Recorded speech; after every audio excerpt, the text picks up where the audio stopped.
the power of gathering, right? We understand that our grandmothers gathered, our aunties gathered. The gathering is where the magic happens. The gathering is where community happens, right? So today is that day where we have the opportunity to gather. 5 years ago, when we first had our very first AfriWomen Gathering, we never imagined that it would become something virtual. And here we are, even in a much bigger space with so many amazing women who are joining us today. So when women gather, dreams unimaginable to us are birthed. The dream started at AWDF and AWDF USA years ago, and here we are living that dream.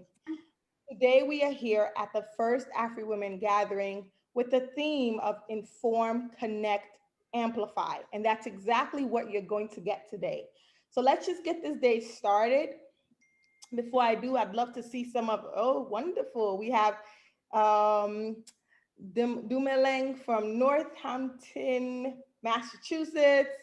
Yeah, these are some amazing. Sally Bonani from outside Seattle. Ojeku from Accra. We have some amazing, amazing languages. Keep just sharing your hellos in your language. Wherever you're from, let us know. And let's just keep the conversation going in the chat.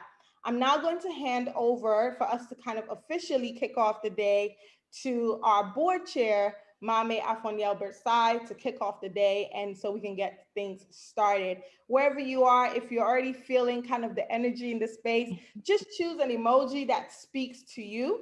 Choose an emoji, it could be the heart, it could be the confetti one, just choose an emoji that speaks to you.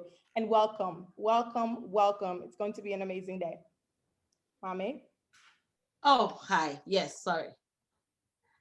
Hello, everybody. This is awesome. I am so excited for us to be here. So as Moyati said, my name is Mami. I am the chief weaver, and I'm borrowing this from Auntie V, who is on here. I'm the chief weaver for AWDF USA. A few years ago, Auntie Abby, started courting me, and, she'd be asking me some interesting questions. And I'm like, why is this woman bothering me? Why is she asking me all these questions? Little did I know that it was just all a setup. Auntie Abby knows how to make one big setup, but here we are. And I'm just so excited for us to be here, to be having this inaugural session. So I want you to make some noise. This is a celebration. So I want you to unmute yourself for like a second, right? Maybe, okay, 3 seconds, 5 seconds, 10 seconds, and make some noise. If it's clapping, clap. If it's jumping, jump. If it's let's get some noise in here. This is something we need to celebrate. You don't do it enough. You give yourself a hug, everybody a high five, work it like that, take it to the roof. Take it to the roof. All right, celebration time. So much energy. Okay, all right, enough of my craziness. I just want to kick us off by acknowledging where we are sitting and the context in which we are sitting. We are sitting in the context of 2020 that has brought us to 2021. A year that really brought us both burdens and blessings. And the burdens I see have built so much resilience. A lot of us have pivoted, have adopted, a lot of us have shifted, a lot of us have evolved. All of those things have happened. I don't want to focus so much on the burdens. I want to focus on the blessings and the silver linings that 2020 has brought to us. And, I just had to put a few things there so I don't forget it. For me, one of the things that I really learned out of 2020 is to focus on the essentials. I don't know the last time I wore a shoe and like really dressed up to go somewhere. Like my clothes are in the closet and my shoes, I don't even remember, right? But it's the essentials that we all need. That we should cherish the joy we have rediscovered in family. That we should embrace the intricacies we have uncovered in ourselves, in others, and in nature. a lot of us have been in nature in these past few months or this past year, that we should cherish the sacred silence in stillness, the sacred silence in being still, and that we celebrate the treasure of friendship and what is happening here of sisterhood, and enjoy the profound pleasure in everyday things like taking a walk, reading a book, baking. I've been baking bread, you know, just been watching those pounds, but baking, all of those things. That is what 2020 has offered us and has ushered us into 2021. We are still sitting with some of these things or all of them in so many ways. So I wanted to presence that as part of our context and the background for which we sit here for this inaugural Diaspora Gathering. And then I want to add that what you are witnessing today started as a tiny seed, a seed that has been planted in the right soil and nourished with passion, dedication, commitment, diligence, understanding your vision and your calling, collaboration, teamwork, with an abundance mindset, shifting ourselves from a scarcity mindset to an abundance mindset, shifting ourselves from a place of sabotage into supporting, shifting ourselves from a place of criticizing each other to a place of celebrating each other, celebrating our achievements, our accomplishments, and amplifying our voices. And a place of really understanding the importance of self-care.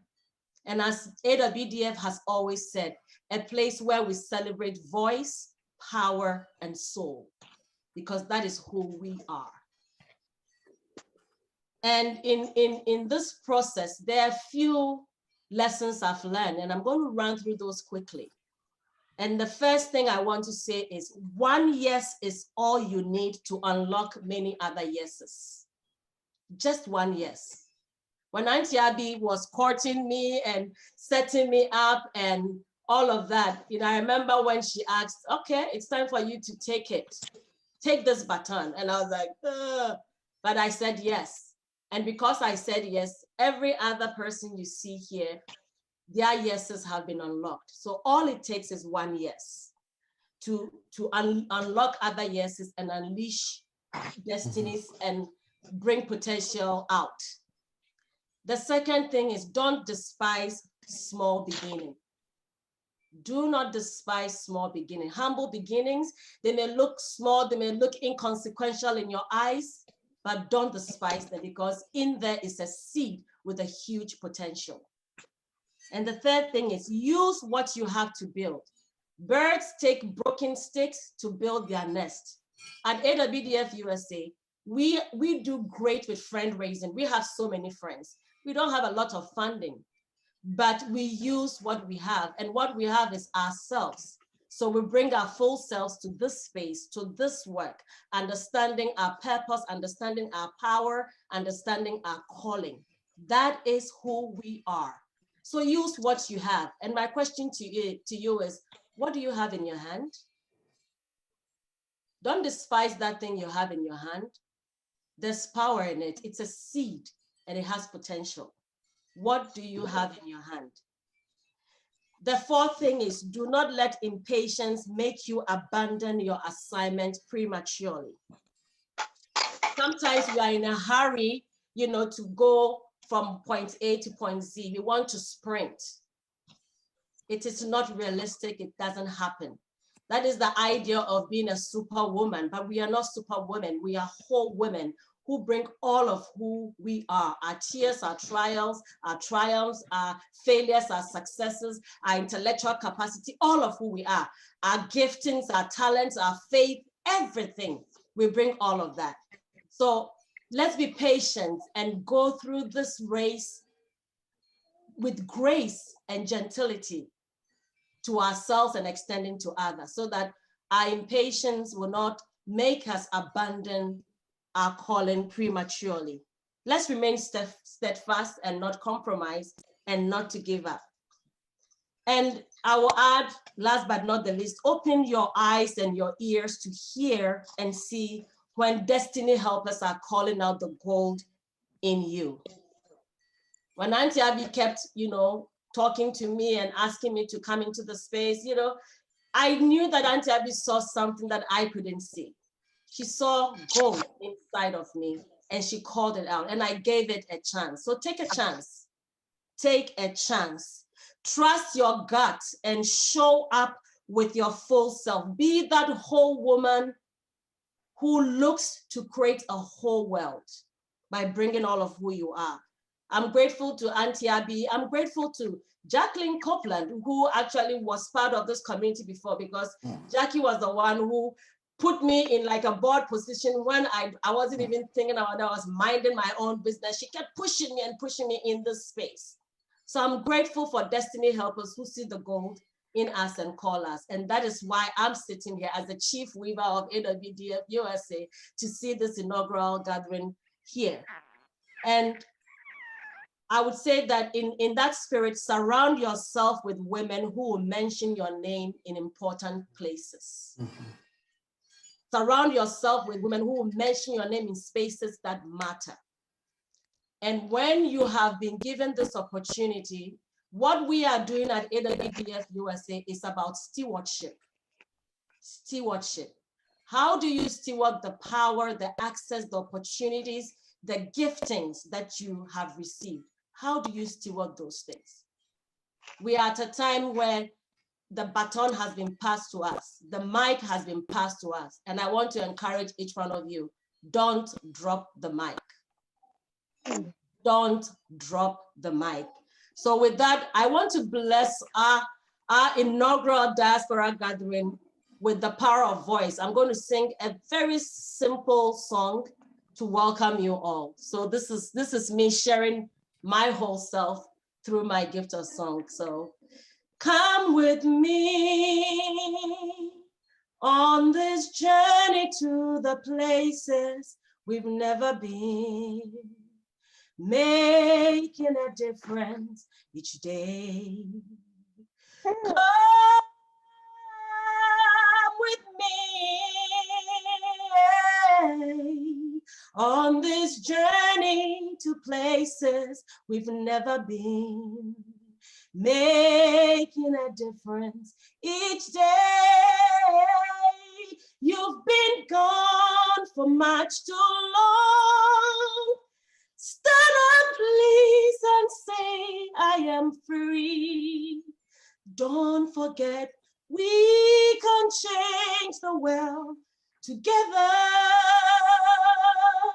So welcome home. Welcome home. Aquaba.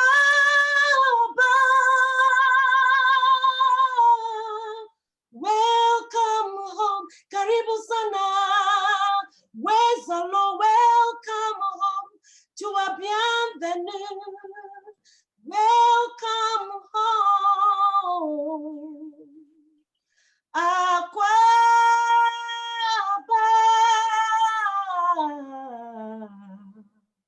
Welcome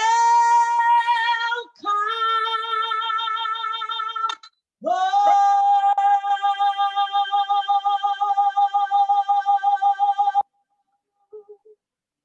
Thank you. Woo.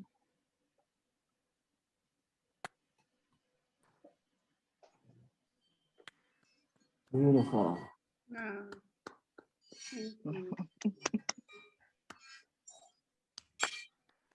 Thank you. Auntie Abby, over Oh, to you. yes. You know, when someone has a gift of song and share it so generously, you have to respect it. Thank you so much, darling.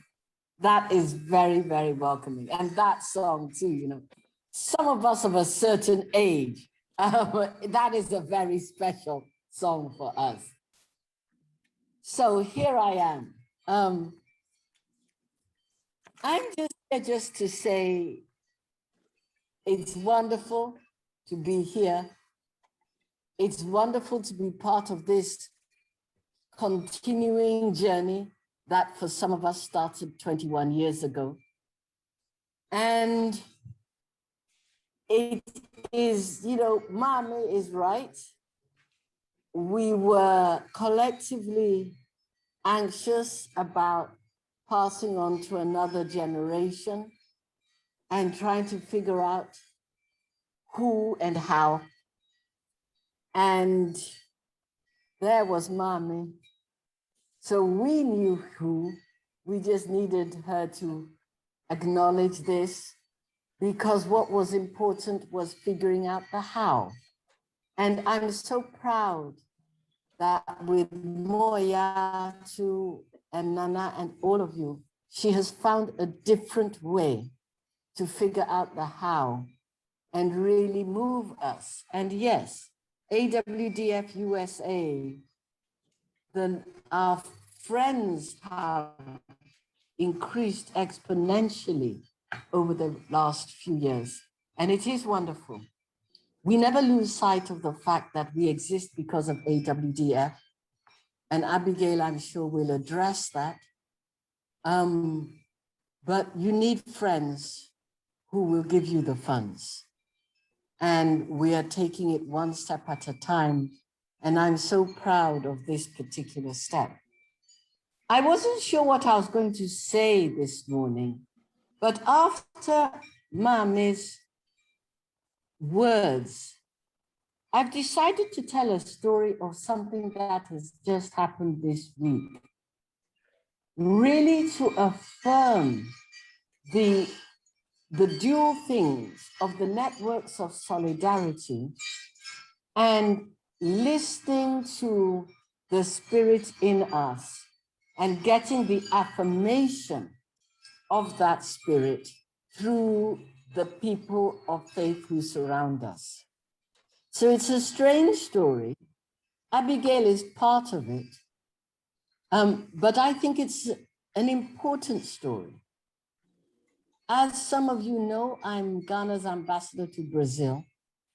I'm currently in Ghana, but I have just been reappointed, and I'm waiting for the bureaucracy and COVID permissions, vaccine permissions, and all of that to move.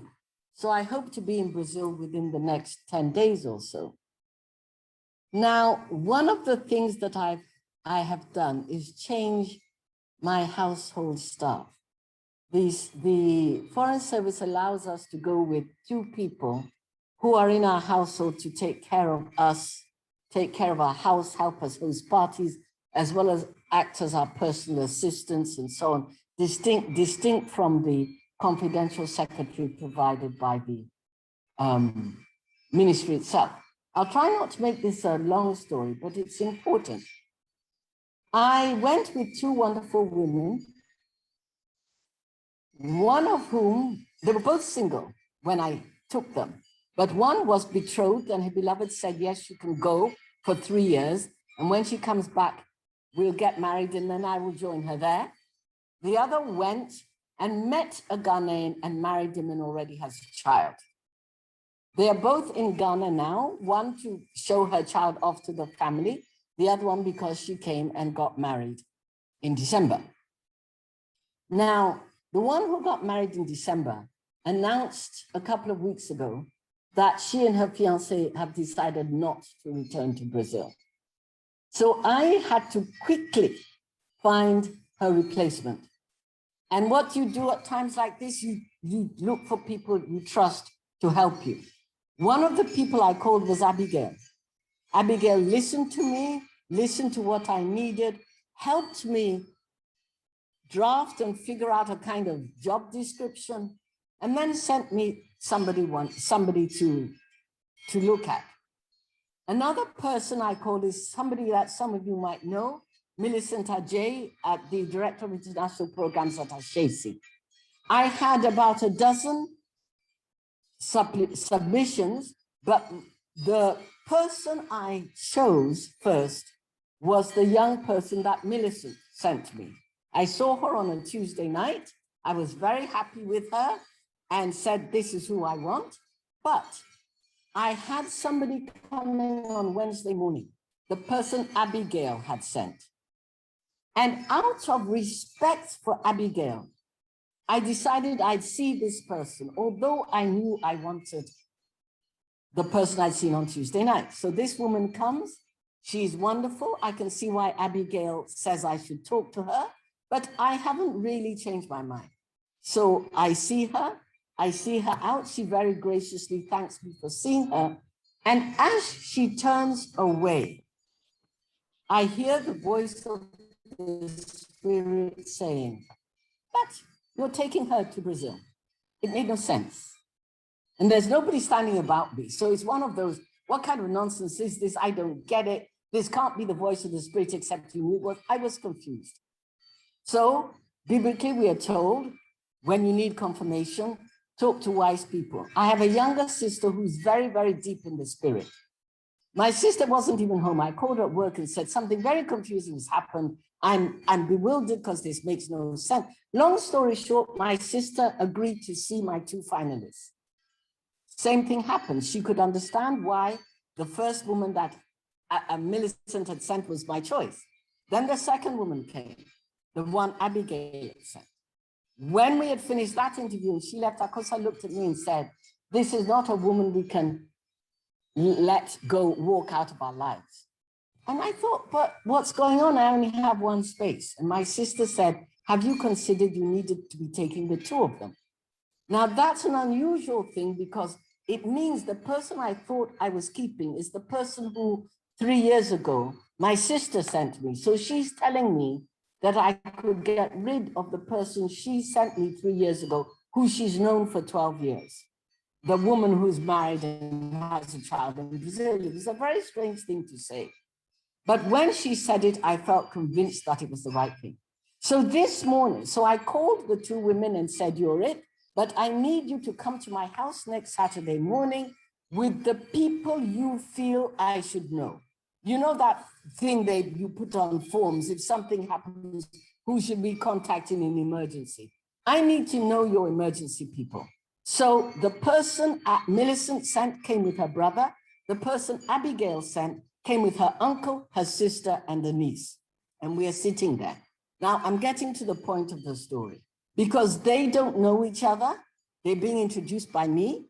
They don't know who sponsored them. The 2 sponsors are being invited by me. So Abigail walks in and Abigail knows the young woman that Millicent recommended. She's a MasterCard Foundation scholar who Abigail had met from her role as on the board of the Wellesley College MasterCard Foundation people. So Abigail knows this young woman from Ashesi sponsored by Millicent. Millicent was a little late. Millicent walks in and sits down and turns around and looks at the sister of the person Abigail nominated. And she was a schoolmate of her, classmate though, not just same school. They were classmates and they were both junior to Abigail at the same school. A complete circle.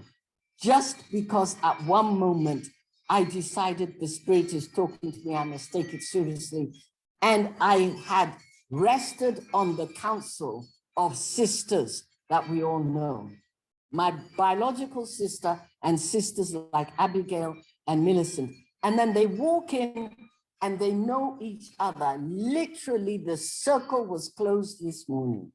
And I thought to myself, this is a lesson for us all in terms of how we recognize empowering, walking into the world as it is changing. So that story, which I wasn't expecting to tell, but this happened less than the meeting in my house finished about an hour and a half ago. Abigail has just had time to get home and turn on this meeting.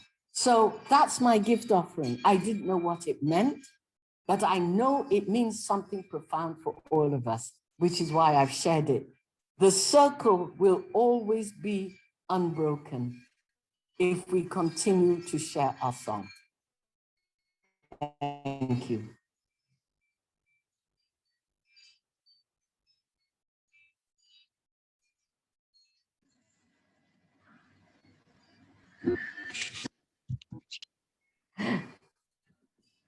There's Abigail. Right.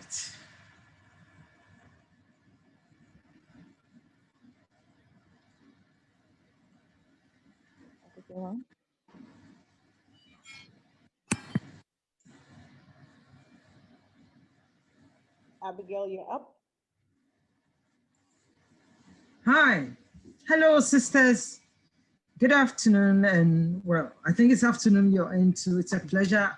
I'm so quiet listening to Prof. Busia because everything is played out in a different way this last week. But more importantly, thank you very much, AWDF USA, for what you're doing, a group of vibrant young women who are holding the fort against all odds. And that is one thing we also need in the network. I also pay tribute to those who have come before you, including Professor Busia, who to date, I still think she is the icon of intergenerationality. When you talk about intergeneration, making the effort to keep up that thing, she is one person I would say has and walked through the talk.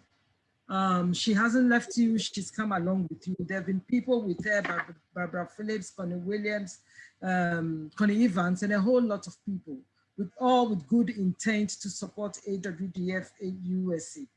And we have seen AWDF USA go through a journey, and we're happy to see and work with a group of vibrant young women who would not let anything die under their watch.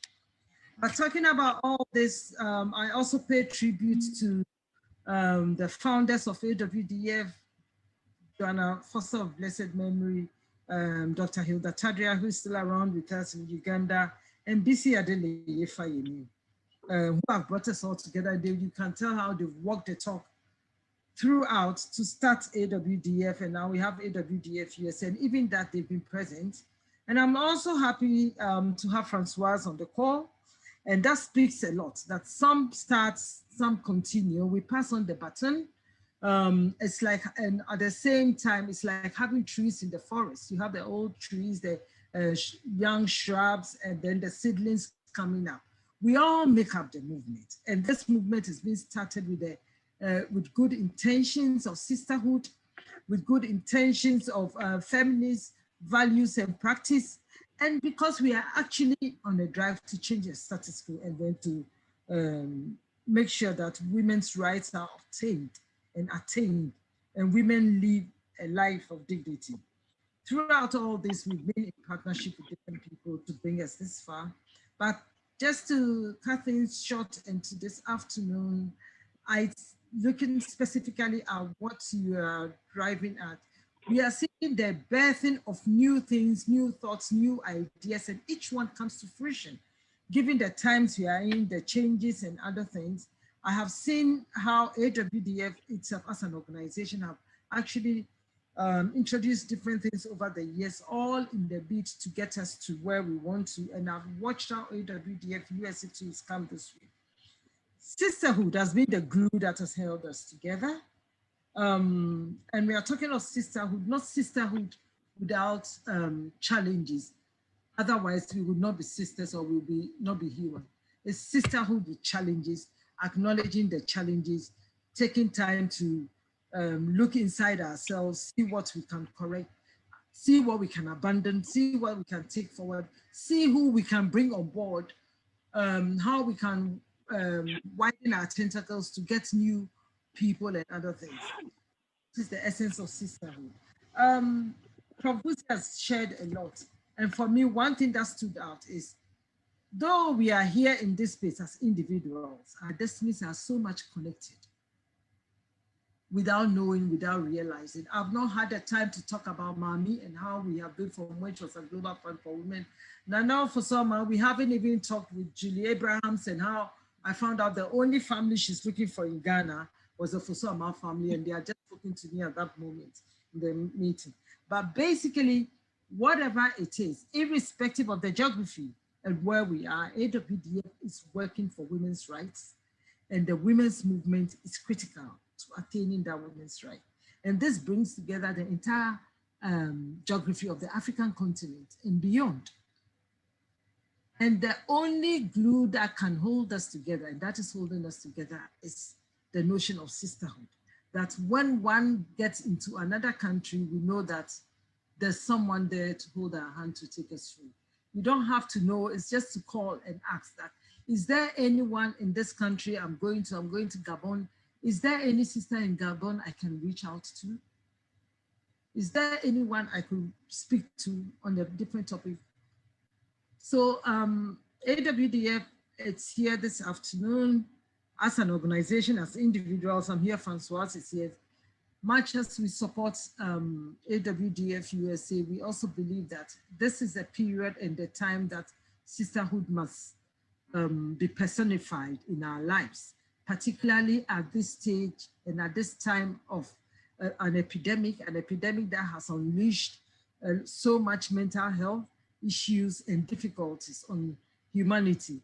And we know it is happening at a time that we are still dealing with the usual bread and butter issues and deep issues sisters have battled with, and organizations like AWDF have been funding to address. These issues still persist, and our current situation of the epidemic has deepened it. This is the time that we need to stick together more, extend a helping hand, find out which organizations are there from AWDF's point of view. What are the additional and new things we need to bring on board in terms of the work we do to touch the very core of the lives of women and girls? For AWDF USA, I'm sure you've also scanned and seen what it is for women in the diaspora and women across the world that needs to be done at this stage. But one thing is certain, it is sisterhood that is going to take us through the journey. That comes first, and then resources come and all the other things. But to know there are sisters there we can reach out to, it's very important and critical to us at this stage. So I would leave off here and then we'll continue with the discussions as we go on. Thank you. Thank you so much, Sister Abby. It has been amazing. I don't know how everybody else is feeling, but I just feel like I'm hearing so much wisdom, so much brilliance from just some amazing sisters today. We do have a sister that we would like to officially recognize, and that is Miss Francoise Maduth, who is the newest CEO of AWDF, our mothership in Ghana. Francoise is a Pan-African feminist, and she's from Cameroon, and she is passionate about women's rights. And we'd love for Francoise to just say a few words before we transition to our next session. Hello, good morning, good afternoon, depending on where you are. My name is Francoise Mudute, and yes, I'm based in Ghana. I'm the new CEO of AWDF. I didn't expect to share any words, so but I think what I'm going to say is first, thank you for opening this space, which I think is an important space, not only because of the sisterhood that is needed more than ever, especially at this very time, when what we feminists, especially African feminists, love to do is being in the presence of each other physically, hugging each other, crying together, holding each other's hands. We haven't been able to do it for over a year. It's been really tough, especially with everything we've been going through, a lot of grief, a lot of loss. And so there's this space really is the closest we can get to that. So I'm very grateful for it. I'm afraid I can't stay the whole time because it's kids time, family time, but I really couldn't miss it. The second reason I think I really wanted to be here is because I believe sisterhood and movement building for African women it has to be transnational. It has to be inclusive of all of us on the continent and in the diaspora. And I think this is why I believe the partnership between AWDF and AWDF USA is critical. It is it has a long history, which has been mentioned here. Um, it has to be, kind of readapted, redefined, reimagined, to borrow from Mami's words she used in a previous conversation, so that we can adapt it to our current realities. But it is a very important relationship, and that's very much because we believe there's no African sisterhood that is not transnational. So we hope that we we will continue to do this, to redefine, to imagining all of this. But everything we can do to be in support of one another, both individually and in organizationally, etc., we will do. Yeah. So that's all I want to say. Thank you, big thank you, and thank you for having me. Thank you for having all of us. Have a good conversation. Bye-bye.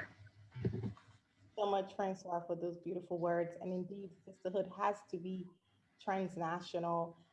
Before I hand it over to Ane, so we can go into the session that is focused on sisterhood, I'd like to share a really favorite quote of mine about sisterhood by Toni Morrison, a writer I'm sure a lot of you are familiar with. And the quote says, "She is a friend of mine.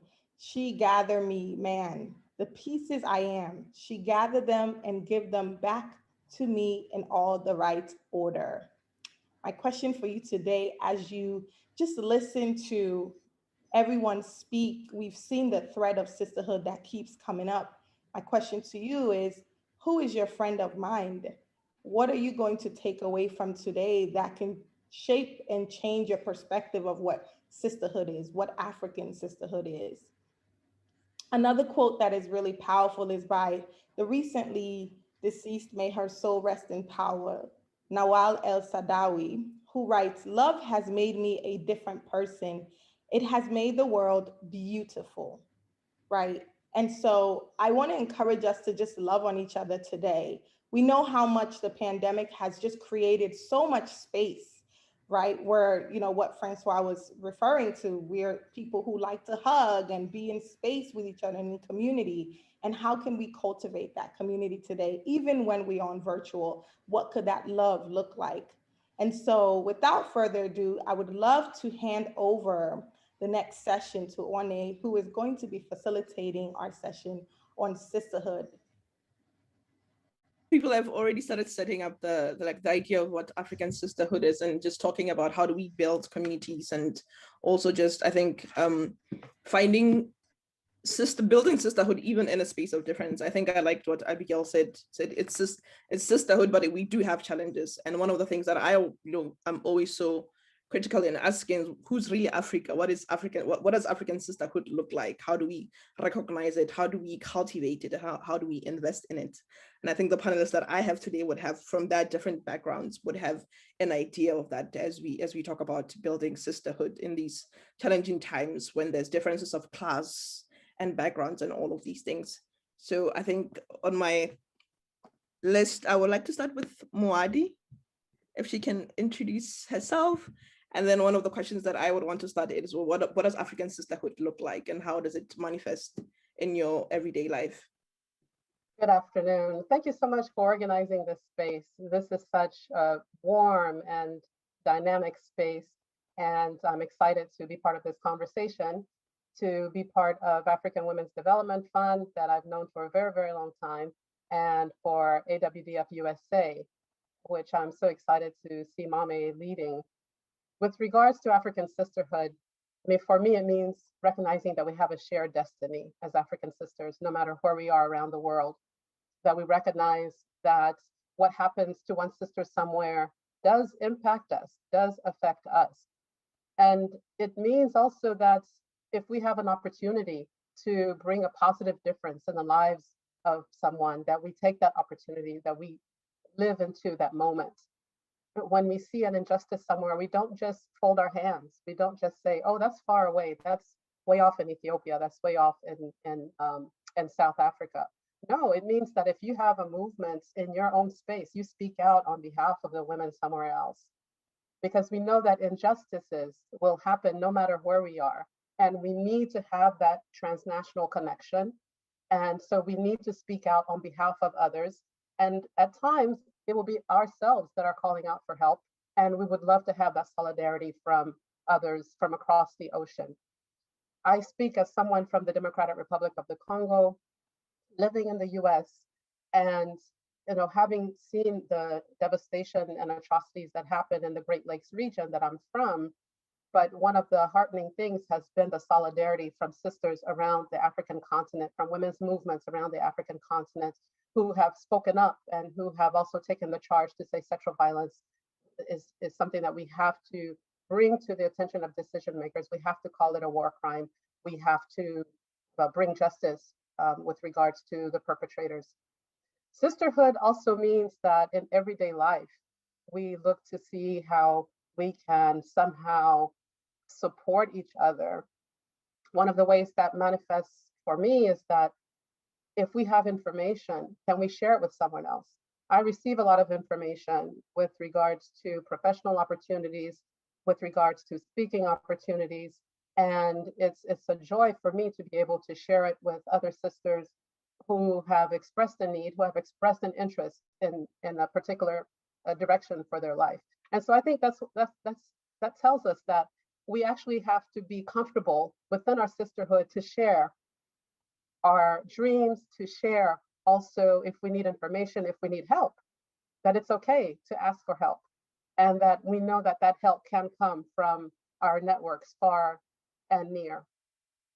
One of the last things I'll say about sisterhood is that we can tell each other that it's okay to take a break. All of us are activists, we work hard, we're passionate about the issues that we work on. We work late into the night on issues, whether we're paid for it or not, but also recognizing that it's okay to take a break, it's okay to recharge. And it's also okay to make a mistake, and we don't hold ourselves to those mistakes, but we can move on and grow.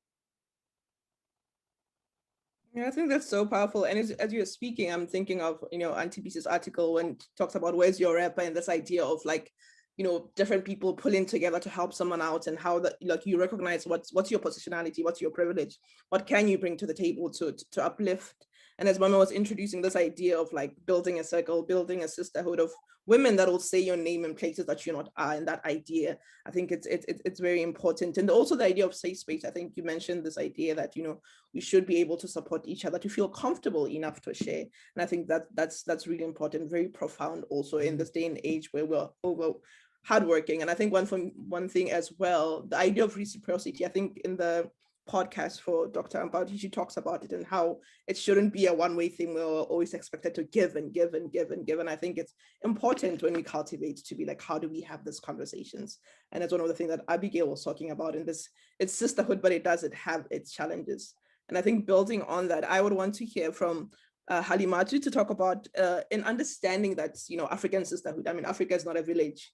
We're not a country or a continent. We're women from diverse backgrounds with different things, different ideologies, and all of that. So in finding that, in cultivating that space of difference, but also building, a solid circle where we are able to uphold, build each other, despite the differences we have, whether you come from this religion or what, if Halimatu can just build on that, and like, what are the tools? How do we personify, as Abigail said, how do we personify the sisterhood that we keep talking about?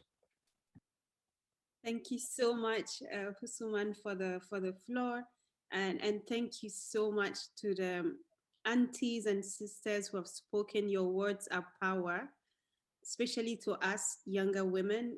I love being in such spaces. I am so honored, and I had goosebumps earlier because of Mame's welcome, but also because I am here sharing the room with somebody who has inspired me greatly without even knowing it. Professor Abena Busia, I love your writing. I love your writing. It has given me really voice and space. And to me, that is African sisterhood. That is part of African sisterhood. We need to write about our stories. We need to write our narratives. We need to write from our own perspectives. And we need to rewrite how we are represented. We need to rewrite our continent through the way we see it through our own eyes. And I had something written, but I will have to say this first.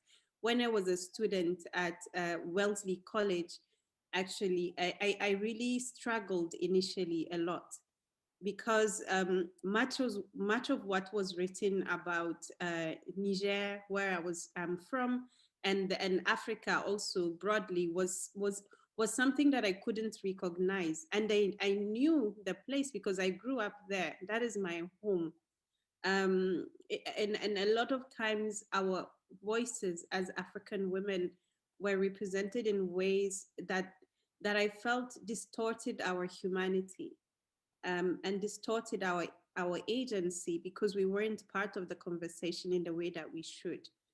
And I took a class with Professor Philomena Steady, and that class changed my life.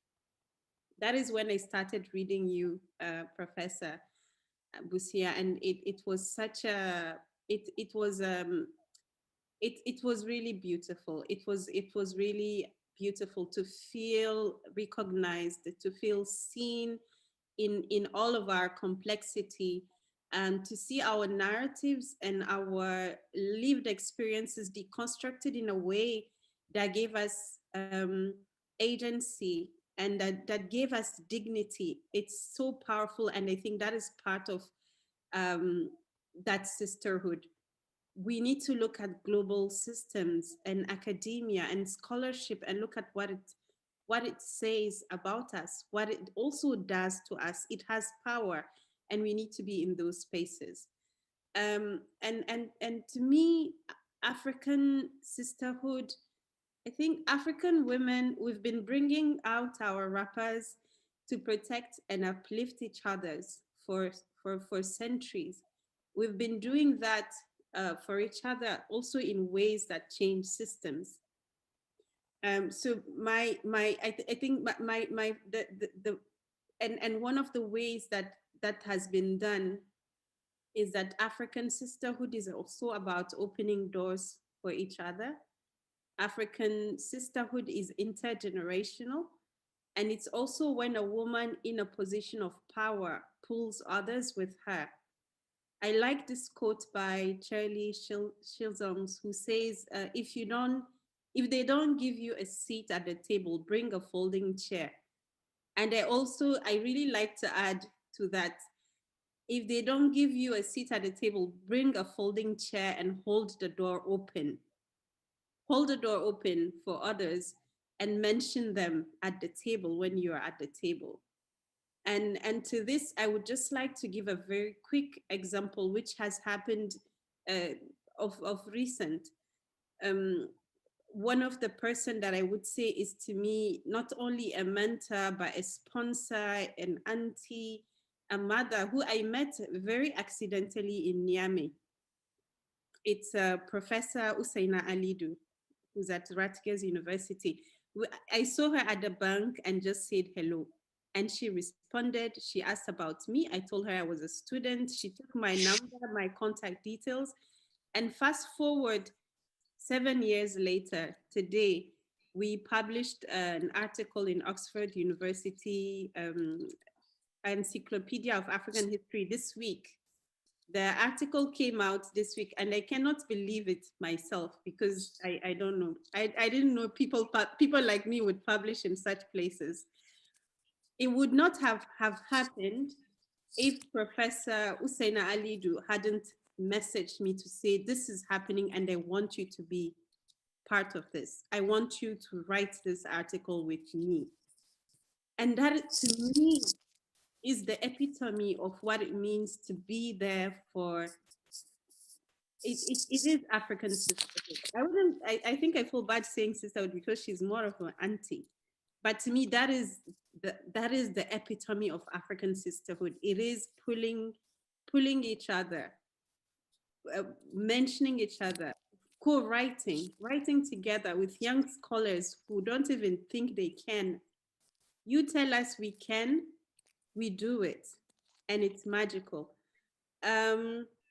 And the last one, which African sister, if I still have a few minutes, I will quickly mention this. African sisterhood is also about systemic change. I loved what Moadi had said earlier. You know, when something happens in another context, it concerns us. And speaking about the systemic change notion, I would really like to focus specifically, because it can happen in so many ways, on women's political action. So I know that in a lot of African contexts, when it comes times to do political mobilization and political work, most political parties turn to young people and women. But oftentimes when it comes time for real representation at the table where decisions are made, women are often excluded. So in 1991, there was the large, I think one of the largest march in the history of Niger, the Women's March happened. And the reason why that happened was that women from all walks of life, not just in the capital city, including in rural areas, including in markets, you have really women who had university degrees, women who were working in the market, women who were working in random, in offices, came together and marched because the national committee that was in charge of setting the course of history for our country only had one woman out of 68 members. 68. And that one woman, eventually she said, you know what? If you're not bringing more women at the table, I resign. And that to me is African sisterhood. It's about saying, yes, you are at the table, keep the door open, but if you're not letting more of us at the table in the room, I resign. I resign, but I join a larger movement to make sure that change happens. So thank you. I hope I haven't taken too long, but this is what I wanted to add to the conversation. Oh, it's okay. Who are we to stop a published author from, spicing us with the knowledge? It's fine. It's fine. I think I liked what you say, and I think when you're talking about this idea of representation, owning our own stories, and it's just so powerful.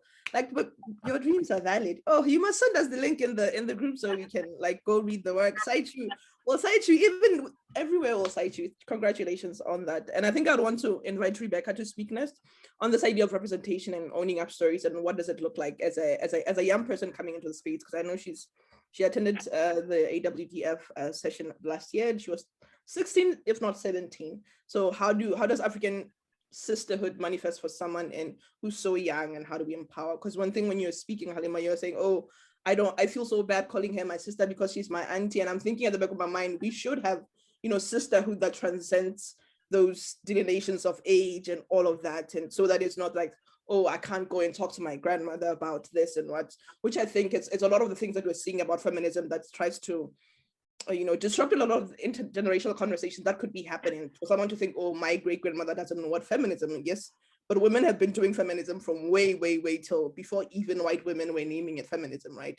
So having that, I think it's important that we build that, we open that space, that sisterhood.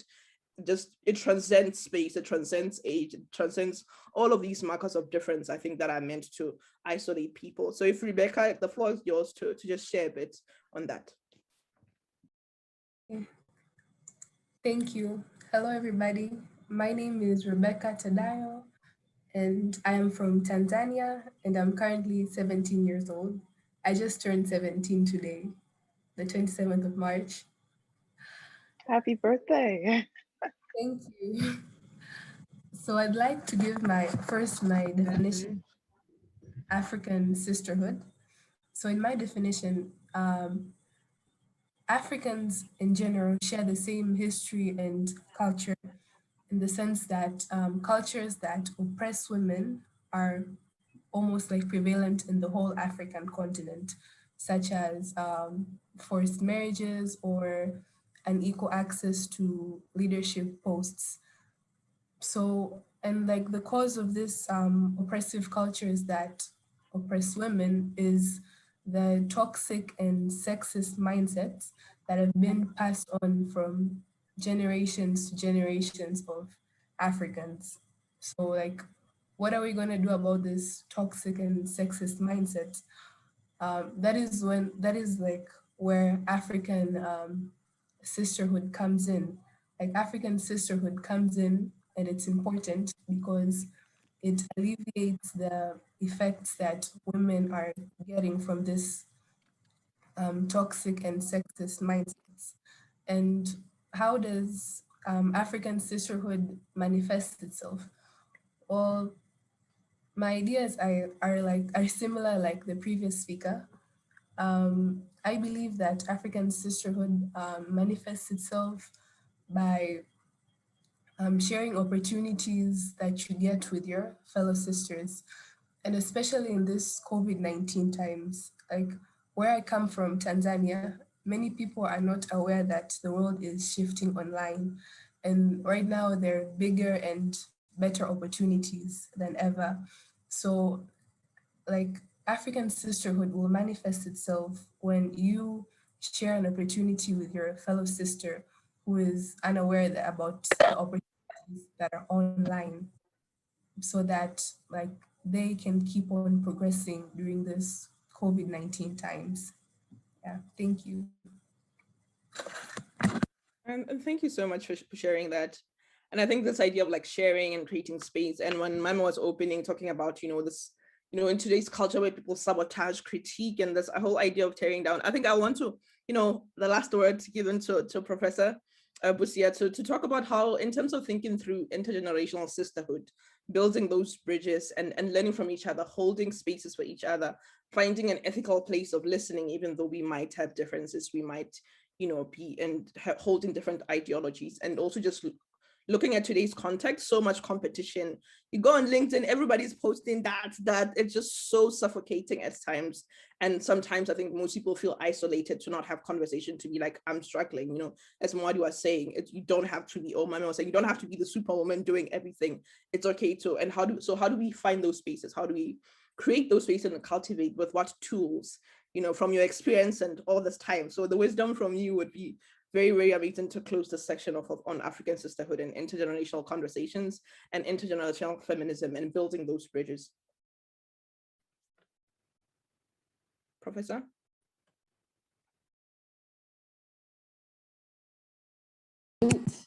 Sorry, am I unmuted now? Yes, we can hear you now. Thank you. That's a very important question. And it is an answer that is both very simple and very difficult. And that is because it's an answer that requires a combination of courage and humility. And a certain amount of honesty.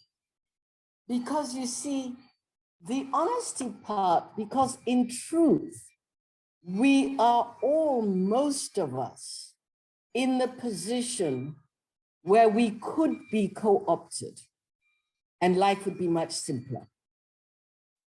We don't need to fight because most of us have, I don't know, personalities, gifts, whatever, that most places would accept if we are by ourselves. And if we're not going to make noise about our Blackness, our sisterhood, our whatever. And that is, in one sense, much simpler. But it's a selfish life. But selfishness is sometimes simpler, And when I say it's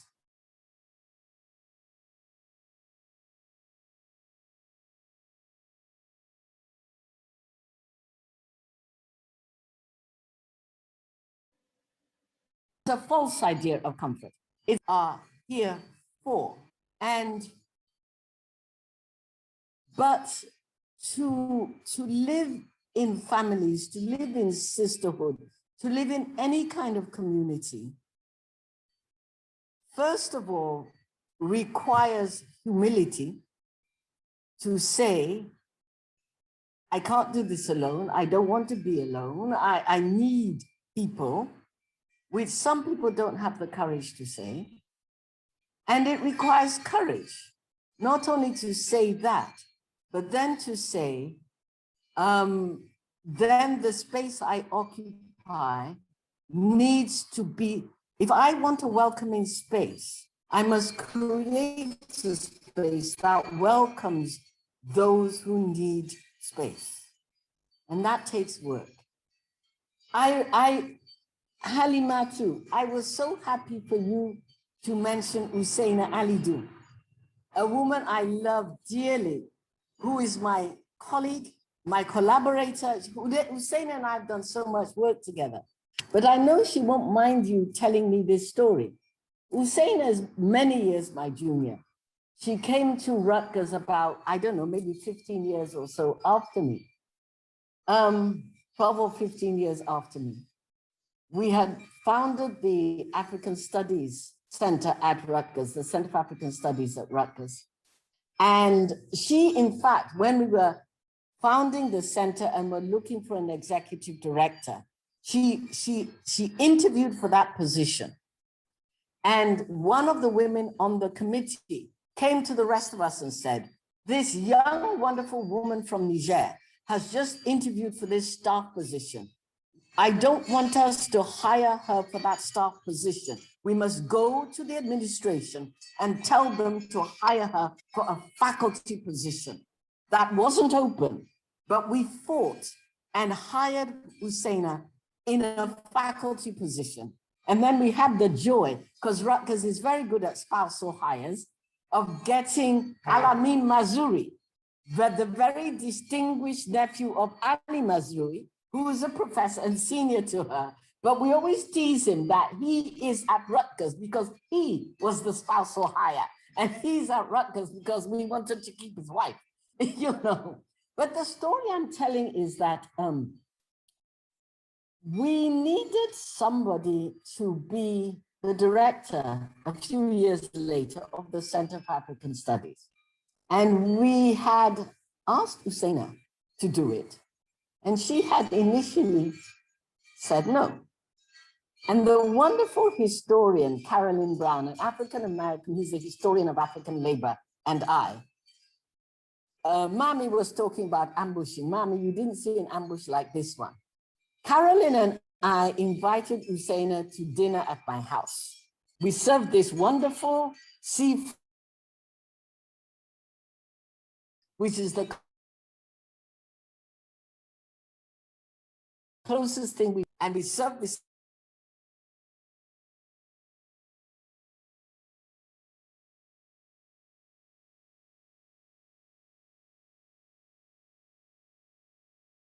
see. We know you can do this with your skills, your vision, etc. You know, we're here for you. We're here with you.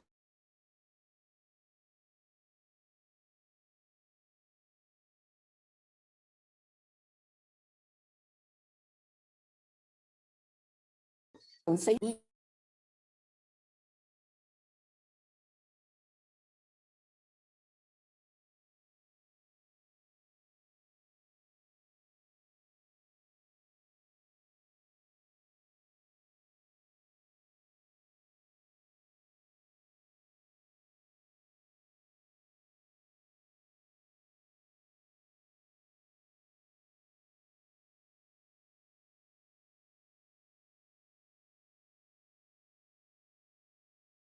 Okay. Yes. Thank you, Auntie BC. No, Thank you. Oh, our original mother, are you kidding? No, but I was just emphasizing the point that we have to support each other, put ourselves in each other's spaces, but also back each other up. You know, Carolyn and I gave Usaina a meal, which she appreciated and has never forgotten. And we said, this is why you need to say yes. And this is why we're asking you, and we will support you, but we will not leave you alone. And we supported her. And so by the time she was ready to step down, she could say the same to others and has continued to do so. She's a wonderful networker, supporter, everything. She does not forget people. She does not want anything back. She does not think people need to be like her or think like her. She just knows that people are doing work that creates spaces for people. And that's what we must do. But we can only do it if we're prepared to share stories and listen. And sometimes, yes, we are convicted. And sometimes people will speak to us because we need to be spoken to, but it all matters how we talk to each other. So I will tell one more story. One of my closest friends is the scholar Carol Boyce Davis. I'll be talking to her in about 3 hours' time. Today's a very busy day because it's 30 years since we published Out of the Kumbla, Women in Caribbean Literature. So we're all going to be sitting Zoom-like with our own glasses of champagne to celebrate that. But I met Carol Boyce Davis in the street many years ago when we were both lost looking for a session on African film at an African Literature Association conference. And she's a few years, 5 years or so ahead of me in the academy. And she, when I started out, came to every presentation I ever made in a conference. We've been Carol and I, when we go to conferences, we share rooms to the point where somebody at a conference sees me, they'll say, "Where's Carol?" Sees Carol and they say, "Where's Abby?" We are buddies. And I remember the year I was coming up for tenure, I was giving a lecture at an African Literature Association conference about women bonding. And some of the male professors, big name professors, who I knew my university was likely to ask to write about my tenure, were in the room. And I was terrified. And I gave this paper. In fact, it's the paper that is now published, that was published in Out of the Kumbla. And it was about women bonding and sisterhood and female bonding. At the end of the lecture, one of these men asked me a question, which I knew was a coded way of asking me if I was lesbian. I was mad, I was upset, I was terrified. Here am I was a single woman. I'm very heterosexual. I wanted to be married and all of that sort of stuff. And I thought, why are you putting me on the spot by asking me the question this way? I deflected the question and managed to answer it, but I wasn't happy.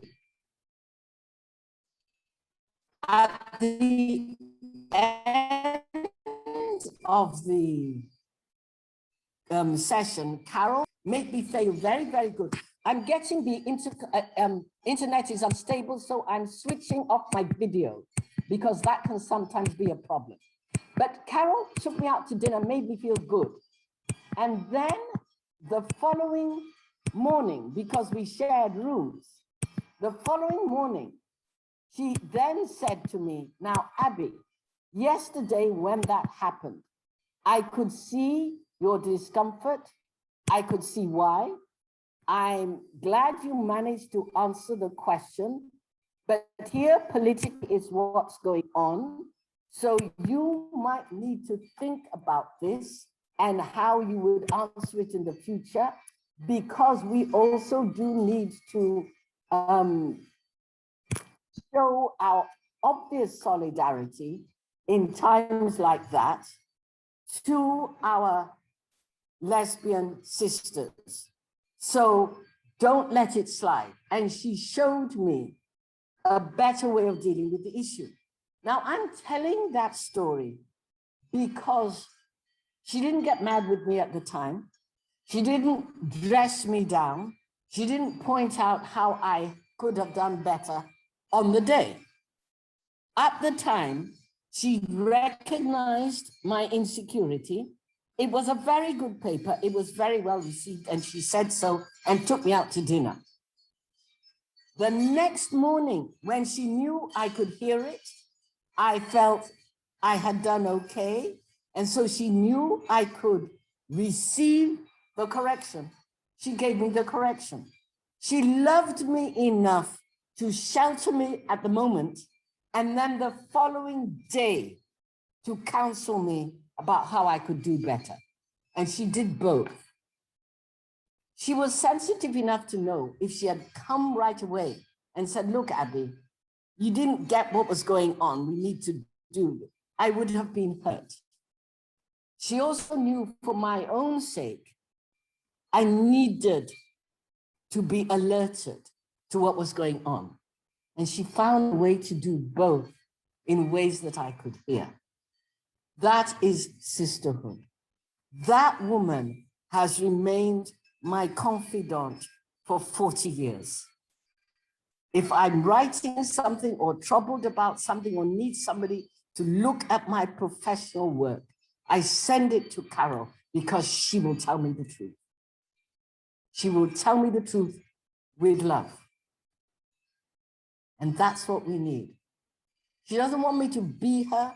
We differ on a lot of things, but she is honest, clearly honest, in ways that have helped me grow, not in ways that have made me feel small. I am here where I am today because older people, like Erelu, I am sitting at this table because a woman who is 10 years younger than me came to me and said, I want you at this table, please. I looked at her on that day and said, but I'm an academic. I don't know this activist world. She said, you are you. And it's what you say and what you do that makes me see you're in this space. And that is the truth. That is the truth. I am at this table because one day, BC Adelaide Fayemi said to me, I need you in this space. And we've been holding hands ever since. So you will find sisters everywhere. And we need to be able to recognize them and say, here, we can shelter each other. I hope that answers your question. Oh my God, I don't know even what to say.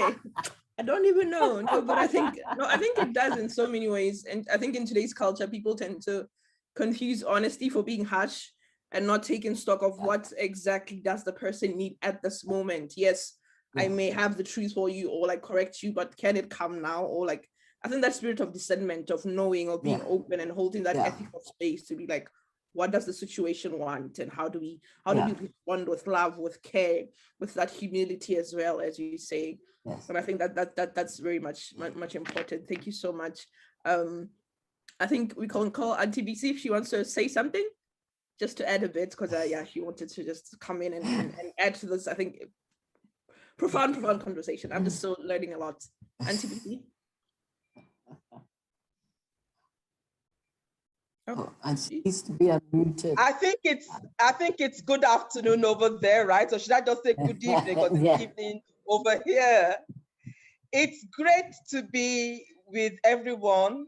I'm sorry I couldn't join in at 5 o'clock. I had some engagements today that ran over, but I'm glad I was able to get out of the very last one to be here with everyone. I don't know if there's a specific question that you put to Sister Abby that you also want me to respond to, or you just want me to say something? Don't say 2 hours, just something around like what's your take on building these intergenerational conversations and feminisms and bridges, because a lot of the times people tend to think age and the kind of context you come from stops you from, and where your feminism stops, that's where someone's oppression begins. So understanding how do we build African sisterhoods that transcends all of these markers of difference, that transcends a lot of the differences that's in today's political climate end up polarizing people. So how do we build that cycle, keep it solid, even though there's issues, even though we disagree on a lot of things? So just on that. Okay, thank you. I'm going to enter into this conversation following on from a really valuable lesson I learned from my big sister, Professor Busia, who I fondly call Sister Abby. And it's about something that happened in June 2000 when we were launching the African Women's Development Fund. We had organized this evening event at the UN Millennium Plaza Hotel in New York. Everything was in place. We were not the ones catering or anything. The hotel was taking care of that.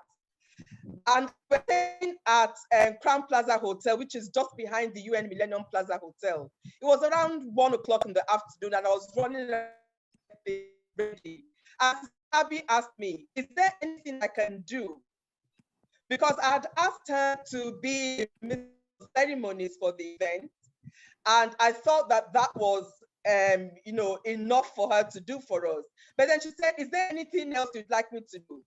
And as she was asking the question, I took out the cocktail suit I was planning to wear that evening. A really nice, snazzy Harvey Bernard suit. It turned out that somehow a button was missing from the suit. And what that meant, and because we couldn't find the button, it meant that we had to change every single button on the suit. And I think we got the button somehow. One of my colleagues from AWF had got the buttons, but then we had to sew the buttons onto the suit. And Sister Abby said, give that to me, let me do that for you. And I looked at her, this big sister, as she said, she's older than me by some 10 years, professor, mentor, teacher, friend, and she was offering to sew the buttons on my suit. And she did. And I wore the suit to the dinner and we had a fantastic time. Now, she taught me a valuable lesson in sisterhood, in solidarity, in friendship, on how we all bring gifts to the table in this movement we call our home. And whether that gift is the gift of an essay, a lecture, a counseling session, some financial support to help a sister start a business, childcare for another sister, or simply a needle and thread to make sure that a sister does not feel that her life is running away from her because the suit she had her hat on wearing was not working. We all have gifts to bring to this movement. There's space for everyone. And when I hear younger feminists say, well, it's time for the older feminists to hand over to us. It's our time now. Yes, it's your time, but it's everyone's time. You can have a retired professor. You can have a retired engineer, a retired teacher. There's no such thing as a retired feminist. This is a space for everyone, regardless of our age, regardless of our backgrounds, regardless of the platforms that we occupy. And I should know one or two things about platforms because I've occupied different platforms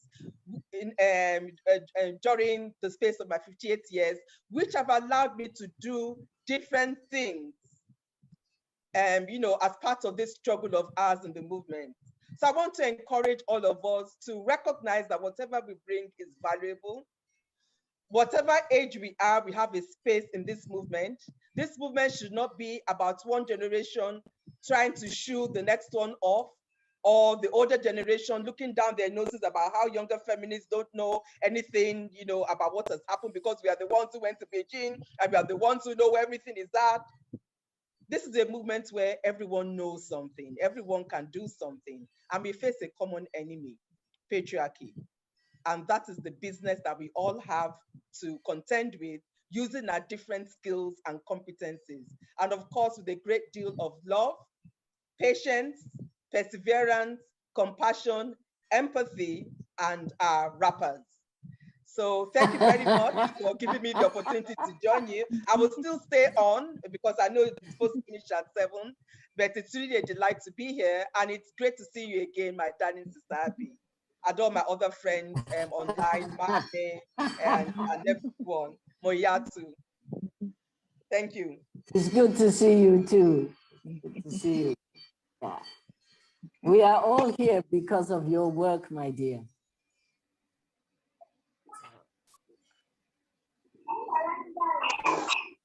Thank you so much for that. Yeah, the patriarchy is our common enemy.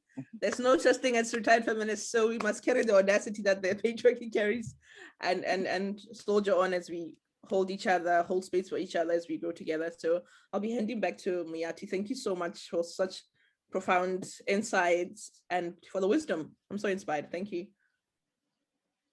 Wow, I'm so blown away. Thank you all for the wisdom that you have brought so far on sisterhood. I'm sure everybody is buzzing and just taking down notes and just soaking it all in. It is truly a privilege to be here. We're going to now have a power talk from Moadi Mukenge, who you heard from earlier, after which we will probably see if we have time for Q&A because we're a little behind time, not even a little, a lot. So we will see how we go with Q&A. But for now, I would like to hand it over to Mame to introduce Marty Kugenge. Hi. So they say it takes a village, to raise a child. And in raising Mame, the village that has raised me, Mwadi plays a very big part in that.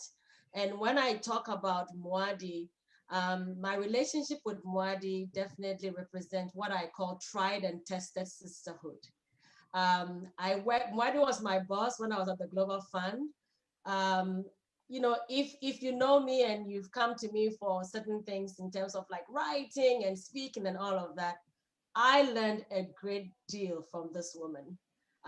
Most of my introduction into this work was under the tutelage of Moadi Mukenge, and I honor her. I honor her role in my life. I honor the sisterhood that we have, built over all these years. And even though we are no longer at the Global Fund, that sisterhood continues, and it's such an honor for me to have her be in this space and to share with us on this idea of movement building. I can't think of anybody better to share on this topic than her. So Mwadi, thank you for saying yes, and thank you for sharing your wisdom with us. Please take it away. Thank you. Thank you so much, Mame. It's an honor for me. Really, it is. It is. And congratulations on this space that AWDF USA has created for us to come together and share and be inspired and learn from each other. It's wonderful to see BC here. BC, I definitely learned from you so much while I was at Global Fund for Women, and I was inspired by everything that AWDF was doing. I had the opportunity to collaborate with you, and yes, it's full circle. It's definitely full circle, and so it's an honor for me. So congratulations, AWDF USA, on the launch of AfriWomen, this space for African women in the diaspora. And I'm starting to understand more the more I hear in this forum. You talk about the vision of it, but I think that you also want to harness the African women that are here in the US or who live outside of the continent to see what we can bring to the upliftment of the women's movement and to feminism. And so I've been asked to speak about African women's movements, what we can learn from them, the achievements and lessons learned. What can we take into the planning for AfriWomen so that it too becomes a vibrant and impactful movement. So many of us living in the US actually participate in organizations that represent our home country. We also might work on a specific project or passion that builds our communities back home. We have lived in our country, in where we are for a very, very long time, but we also think of back home all the time. And at the same time, many of us have been part of collaborations bringing various Africans together. A specific example is the Priority Africa Network, which is a coalition based in the Bay Area of California, which represented multiple African countries. And when I moved to the Bay Area and I met the people who were part of the Priority Africa Network, I felt I had found my social justice home. But as Africans, what we did was elevate the issues that were important to us, to make sure that we had an authentic voice around immigrant rights, about representation of Africa in the media and in public policy. We made sure that if there was a national conversation on Africa, that we contributed to those conversations, that there were not just conversations about us, but that we were part of that discourse and led that discourse. As Africans living in the US, we've also made sure that we were part of the planning around the census, because we wanted to make sure that African immigrants were counted. We wanted to make sure that resources would come to African communities. and that African immigrants would understand the importance of being counted. When I was in Los Angeles, I was part of Africans who came together to organize candidate panels. So this meant that we understood our power as voters, that we wanted the candidates to get to know the African communities. We're such a large size in the US. And so we organized these panels where they presented their platforms to us. And they could also hear from us in terms of our priorities and what we wanted to see in terms of change in the US. Now I turn my attention to the African continent, because we have definitely all been inspired by the ways that women have organized since time immemorial to advance their rights, but also to change the inequality seen in their movements, in their communities. On the African continent, women's movements have raised their voices to break the silence around violence against women. These are just a few examples: early marriage and women's lack of land rights. When it was against the status quo, when it was uncomfortable for some, and when it was considered as against African culture, women's movements said no more. African women led the way to register civil marriages, to show couples how to write wills, and to pressure courts to honor women's property rights and inheritance rights. It's women's movements that have exposed the sexual violence that is endemic in armed conflict and uses women's bodies as the arms of choice. Women who have advocated so that rape and conflict is considered a war crime.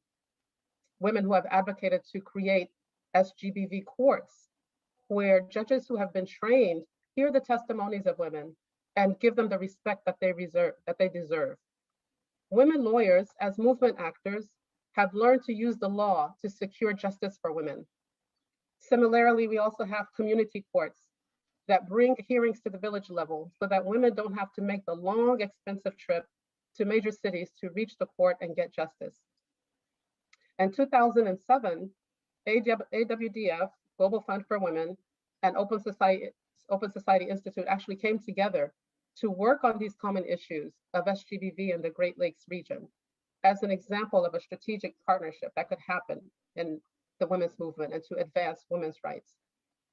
It was African women who drafted the most progressive women's rights framework that had ever been presented to and adopted by the African Union. The Maputo Protocol is a comprehensive document which outlines specific rights that member states to the African Union are to protect and advance for women and girls. The Maputo Protocol stipulates rights around gender equality, around education, around land rights, around FGM, marriage rights, reproductive rights, and political representation, among others. It brings up issues that heretofore had not been discussed in legal frameworks and had not been discussed among a lot of decision makers. It's also the women's movement that is holding ministers of finance accountable to commitments that have been made at the African Union.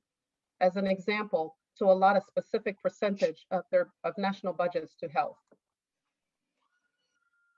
African Union, that each member state would allocate 15% of their budget to health. What the women's movement has done is to then go back to their home countries and make sure and advocate for those dollars, those resources to actually come to fruition. Women's groups pressure leaders in their home countries to implement those commitments and see that budget decisions benefit women. I know that in Nigeria, since that particular commitment was made at the UN, we've seen some slight improvement in the percentage of budget that is allocated to health. As an example of another movement, young women have formed networks to make sure that information on contraception and sexual health is available via helplines, via digital platforms, and via their own presence as peer educators. And this helps reduce unplanned pregnancies and unsafe abortion. These indicators are the highest in the world. We know that these are critical issues that we need to work on. Africa continues to be the place where we see the highest rates of maternal mortality. And so we need to see movements around reproductive rights. If we want to see preventable maternal mortality, these movements need to be supported and strengthened. I'm glad to learn that AfriWomen is interested in reproductive health disparities because these disparities exist, whether we're in Africa or whether we're in the United States. Furthermore, women's movements have insisted that quotas for women in government must go beyond the numbers to translate to real power that women leaders can exercise to affect real policy change and demonstrate leadership that is transformational. On the economic front, as women, we have made a case for favorable banking products for women, for investment capital for our businesses. We recognize that women are the backbone of the African continent.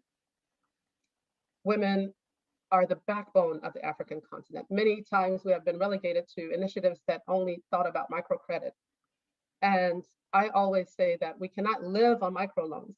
A society cannot advance on microloans, but we want to impact economic policy. As women advocates, we want to impact trade agreements. We want to impact tax laws so that they favor the African continent and not our Western trade partners. With regard to the sustainability of our movements, AWDF triggered a movement where you challenged the traditional ways of resource allocation and made a case to an African-led entity that would make grants to local organizations that are engaged in advancing the rights of women and girls. You continue to push for transformation of philanthropy, and which is really critical, so that the philanthropic practices and priorities for women reflect African realities and not Western ones. All of these examples demonstrate that movements don't need permission to begin. Women saw a need and they did something about it. So far, AfriWomen has mentioned some key priorities around diaspora, philanthropy, reproductive health, disparities, and leadership development. All very, very key issues that need our attention. If you plan to engage African diasporans as donors, think of specific themes where you want to make a difference. As a movement, you have the opportunity to harness collective action, and you know that the power of numbers can move specific issues forward. There are a lot of diasporans I feel that would be hungry and open to joining you in advancing a movement towards social change on the continent. We have the opportunity to harness the skills of our collective. Just the people in this space, in this webinar, represent significant skill sets, significant knowledge that we can all draw upon. And think about the diaspora presence, not only in the US, in Europe, and other places. There's a deep well of talents and abilities that we can draw from to advance the African continent. Here in the US, statistics tell us that African immigrants are the most educated immigrant group in the US. We need to use that. Among immigrants in the US as well, we contribute more in remittances than is contributed through official development assistance. Now, this is really, really critical. When we think of the dollars that we're already contributing to the African continent, they supersede what governments contribute. So it's important that this movement also value partnerships. One of the things that we've learned in building movements and strengthening movements, the importance of working with others that also believe in social justice, the importance of working through intersectional approaches to our work, and also looking at multi-issue activism, not focusing on just a single issue, but really seeing the intersection between the root causes of oppression and how we can organize together. As you know, movements don't need validation from others. There will be periods, however, when the issue you work on is in the public space, is getting a lot of attention in the media, and you're getting recognized. But often we do this work quietly when society and donors are supporting other issues. Even internally at times, as advocates, we are very active, and maybe our members also are very active. And other times when we go through a slow period, we go through a lull. And so I would venture to say for AfriWomen, do not give up during those slow periods. Working with a few is perfectly fine. Perhaps in those moments of quiet and calm, we'll come up with our best thinking at times. Movements and money. Movements and money. Now, movements can grow without money because we also recognize the power of our passion. When we all have passion towards the cause that we believe in, we put in hours and hours, whether we're getting money or not.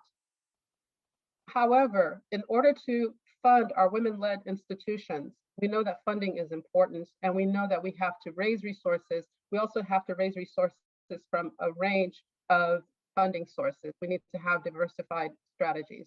We constantly have to think about sustainability of our efforts.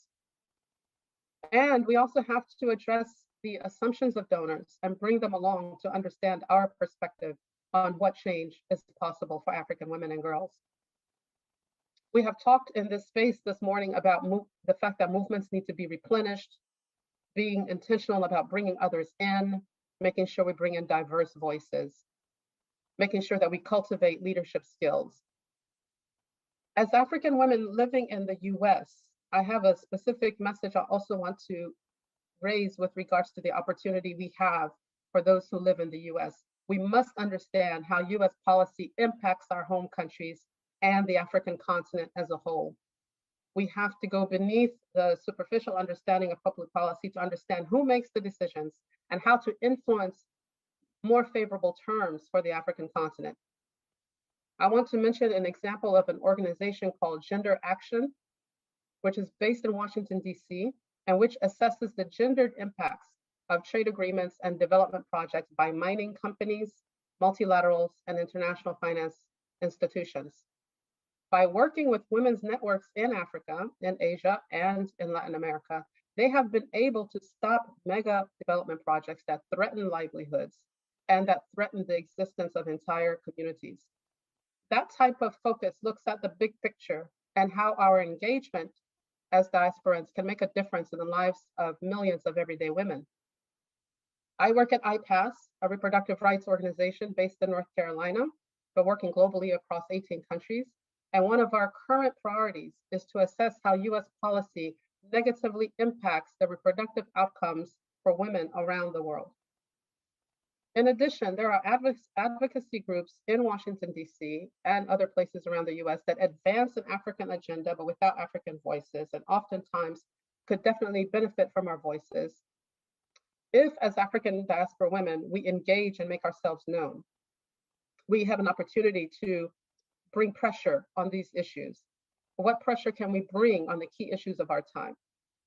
We know that we are at a time of significant global shifts, a time of significant key conversations that are happening that are recalibrating how Africa relates with the rest of the world, how Africa relates with philanthropy, how Africa relates with our own governments, our African governments, and how issues of sexism and racism are deliberated.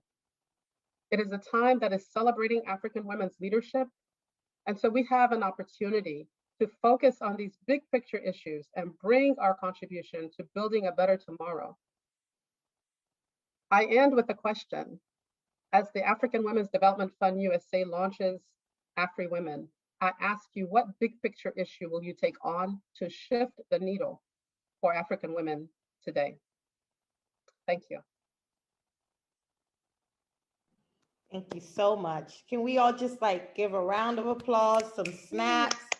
Oh, that was just amazing. Thank you so much for dropping so much wisdom.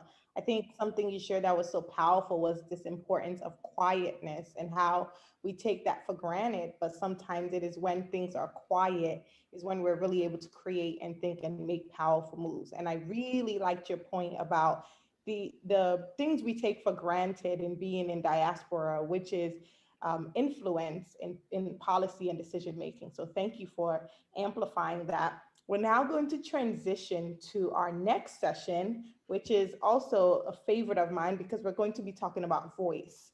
Social movements require participation by many. So we're really now going to take some time to talk about what is your role? What is your voice in social movements? So I'm going to hand it over to my sister Obenewa so she can take it away. Good day, ladies, wherever you find yourself in the world. I myself am in Johannesburg, and it's always just such a pleasure to gather together. You know, so many references to sisterhood, references to people like Toni Morrison, and as I listened to all of our speakers who brought so much knowledge and so much passion and so much power, the words from Toni Morrison that kept coming to me were when she said, "You are your own best thing." right? And I think that in this room, in this space, it is a reminder that as African women, we are our own best thing. And because we're our own best thing, we are not new to this idea of activism. We're not new to this idea of change. We might not always have called it that. And in fact, if you all could just do this for me, in your reaction buttons, if you have the latest form of Zoom, the latest update, you'll be able to say a yes or a no. In the chat, you can drop a Y or an N, or just give me a thumbs up if your answer is yes. But how many of you consider yourselves activists? Okay, I see a couple of people are saying they consider themselves activists, but just let me know in the chat, on screen. Okay, I see lots of people saying they are an activist. Excellent, I love that. I see lots of people who aren't saying anything either, right? And I think sometimes it's because we can be a little bit unsure. I remember the first time I was referred to as an activist, I was like, who, me? Never mind, I just put together an entire conference, right? Auntie Abby was speaking earlier about when she was approached to join AWDF, and she said, I'm not an activist, I'm an academic. And I think the challenge for us today is to begin to define our roles in social movements. Because as African women, as we said, what affects one of us affects all of us. That means that we each have a role to play in bringing about the type of change that we would like to see. But it can often be difficult to locate ourselves and to locate the place where we're supposed to make a contribution, because there is so much that often needs to happen. And, you know, we're also doing daily life, jobs, careers, families, things like that. And so today I wanted to share with you the work of a woman by the name of Deepa Iyer. Deepa is based in the US. She is of Southeast Asian descent. And she has come up with this concept of mapping our roles in the social change ecosystem. And so I'm going to go through these roles with you briefly, and then we're going to have an opportunity in our breakthrough rooms to talk amongst ourselves and just to begin to think about what roles might we play right where we are. And we'll come back and have a broader discussion about how we can begin to take some of the ideas of sisterhood forward and how we can practicalize this idea of extending our wrappers to other sisters. So according to Deepa, there are a number of roles that we tend to play in movements. When Mame opened, she spoke about the fact that she is the chief weaver for AWDF USA, right? So we have people who are weavers, we have experimenters, we have frontline responders, we have visionaries, we have builders, caregivers, disruptors, we have healers, storytellers, and guides. And all of these roles are necessary if we are going to see the type of change we want to see. And so just to go through them briefly, weavers are people who are able to see through the lines of connectivity. I know many of you could attest to the fact that Mame is a weaver because you might be here because of her. She introduced you to someone. You might be a weaver in your own place. You're most likely a weaver if you're the person that somebody calls whenever they need a recommendation or a reference about something. We also have the experimenters, the people who aren't afraid to innovate, to do things differently, who wake up every day and think, how can I break the mold and do something in a new way, who aren't afraid to take the risk, but who can also course correct when necessary.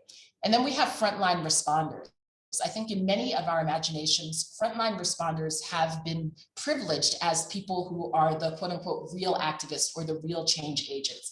These would be people who you would see organizing the protest, using the bullhorn, bringing the community together. And they play a critical role, but it's not the only role. But here we might be privileged to have some frontline responders amongst us. And then of course we have visionaries. Visionaries are the people who are able to imagine something new for us and who are able to help us imagine something new for us collectively. They're the people who help us see not just the reality of our current context, but they help us see a future that we could potentially create. And then of course we have the builders. We have the people who develop and organize and implement ideas and who really build institutions for our collective good. And then we have caregivers. And I think it's particularly important to talk about caregivers in a feminist space, right? Because we know that caregiving is something that is often associated with women, and it's something that's often so incredibly undervalued, right? But it's not a by the way kind of secondary task. caregiving is necessary. It's essential for us to keep going and to keep doing this work and to keep building community. And then of course we have the disruptors, people who might make you a little bit uncomfortable. So when I was listening to Auntie Abby speak about Carol Boyce Davies, you know, her coming to you and being like, actually, this wasn't on. There was a better way to handle this and a better way to show solidarity. This was probably a point at the time where, you know, sexual orientation, gender identities weren't on the agenda in the same ways that they are now. And so that could have been a disruptive action, simply saying, this is some of the work we need to begin to do and to stand in solidarity. And then of course, there are the healers, because we know that when we shatter glass ceilings, we can also get cut.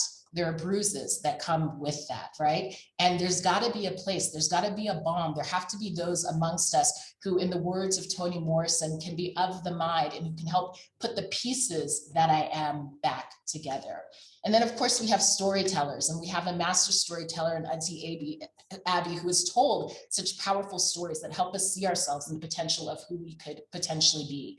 And then we have guides. I would consider myself a guide, someone who teaches and who advises and who coaches and who consults, right? To help other people do the work that they do that much more powerfully. And so we're going to go into breakaway rooms, and you will have a facilitated session. We'll be together for a few minutes. Moyatu will give us detail on that.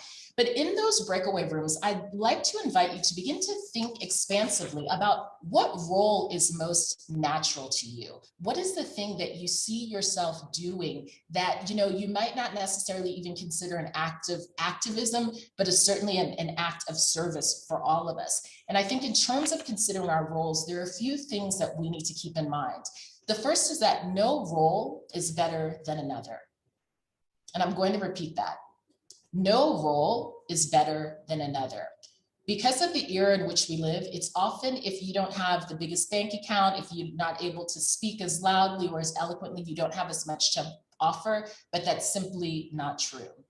The other thing is that you might be having a hard time identifying yourself here, because often our gifts and talents are so natural to us that we don't even recognize them as gifts and talents, right? I often say that our purpose is hiding in plain sight. And coming through in the chat, there's a question about multi-roles. And yes, we will have multi-roles throughout our lives, depending on our circumstances, depending on the skills we learn, depending on the needs of a particular movement. And the importance of really beginning to identify where you are is that you can then begin to make strategic choices about where you deploy your time, where you deploy your attention, what skills you develop, and what areas you can be most effective in. But that will certainly change and evolve over time. So with that, I'm going to hand over to Moyatu just to give us some quick instructions. We'll head to the breakaway rooms, and then we'll come back for a facilitated discussion. And I will be here in the main room in the event you have questions or clarifications that you need. Moyatu? Thank you so much, Obenoa, for kind of setting the stage. We are aware that we are at time, and we just wanted to ask folks, we know some people may have things to do, but we'd love to kind of extend out a courtesy to say, if you're able to stick around for another 30 to 45 minutes, we'd appreciate it, just because we have just a few more segments to get through. So we're gonna go into our breakouts, but we're going to go for 10 minutes. So we're going to kind of cut it short a bit and then come back. So you'll be assigned to a breakout room. All we ask is that in your breakout room, just assign a lead, so that the lead can come back and kind of share out any things that kind of come out of your discussions. So I'll hand over to my sisters who are organizing the breakouts to send folks to breakout rooms. And we'll give you a cue at 2 minutes remaining. Thank you.